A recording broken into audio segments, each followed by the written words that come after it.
He wants to know, what's the best base play? Slim Brady with the sub hype. Wants to know what the best base play is. And the reason he asked this, he says, guys, in years past, you've always given me good base plays. You always recommend plays like a corner route. Because you can't...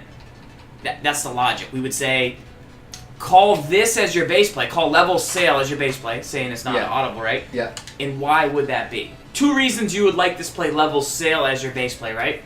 There's no way for me to put Jimmy Graham on a corner route at the snap. I cannot hot route Jimmy Graham to a corner route. Right. It doesn't exist. I could put him on a streak.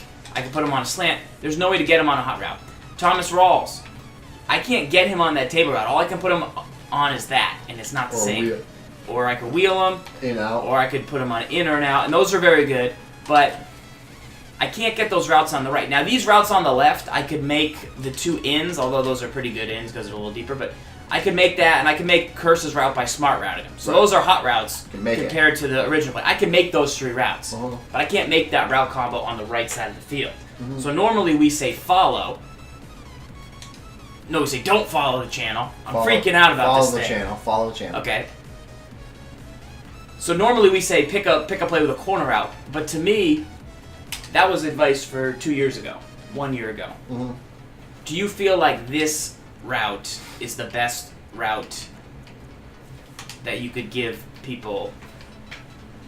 Would it be... Let's go find her.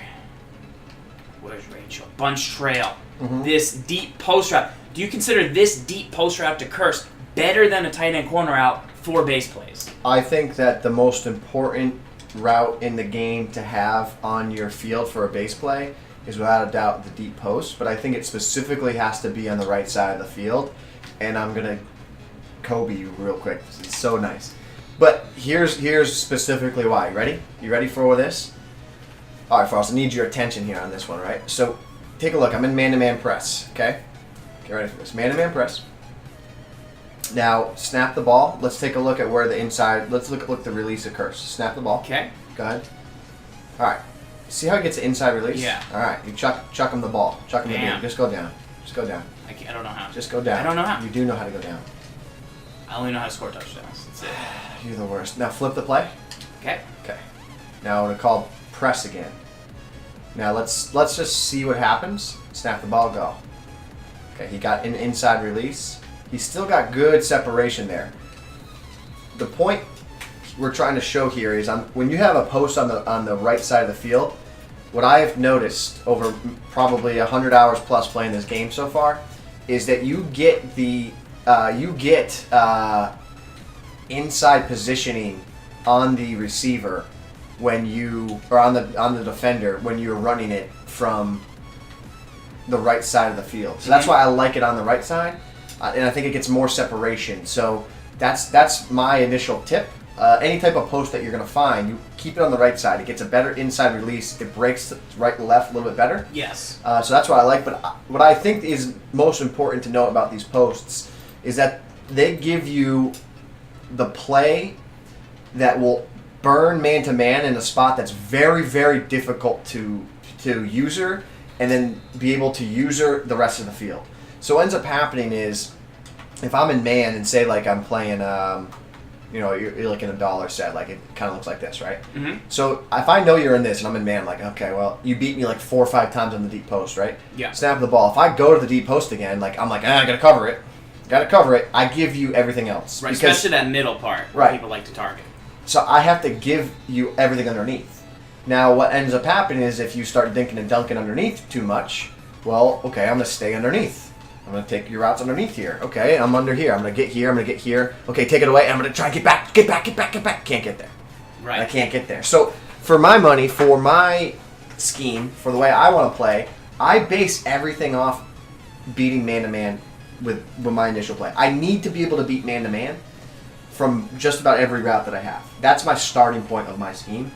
And that post is, in my opinion, the best post you're going to find in this year's game. It's quicker developing than the Z-spot. Which we're going to look at. And it gets more separation than the Z-spot. So the corner route, you can't make it as a hot route, so we like it as the base play. last year we used this Doug Baldwin route. See this red route that he is on the field? Last year we used it past like 3 years. 3 years. It's been a long time. Yeah. We use this because it gets to a tender spot, it beats zone. You see how badly Burnt Man didn't get pressed. You see it there. So you like that other route a little bit better, but that route's much more rare. This route's a lot more common. You'll find it in more a lot of sets. And you're not going to find it in Gun Bunch as much, but those are some things to like. Also, to note, the Jimmy Graham, this little tail on the start of the route, you'd rather just have the regular. Not bad, though. That's not a bad, it's not bad. It's not a bad corner. But the X route is another route you can look for if you can't find a deep post like that. Yes. So, back to the original question, what is the best base play in Madden 18? I would say look for any type of post. If you're going to ask me my personal question, what's the best base play? It's, in my opinion, Gun Bunch Week. I use it in Seattle Playbook, and it's the Bunch Trail. I think it's by far the single best base play in the game because you can attack all points on the field, and you can attack all defenses. Is it the perfect play? No, it's not. No, it is not the perfect play. It can be shut down, but it gives you a really good play. They got to work really hard to shut it down, really and then once they get a beat on what you're kind of doing, you can instantly change up what you're doing.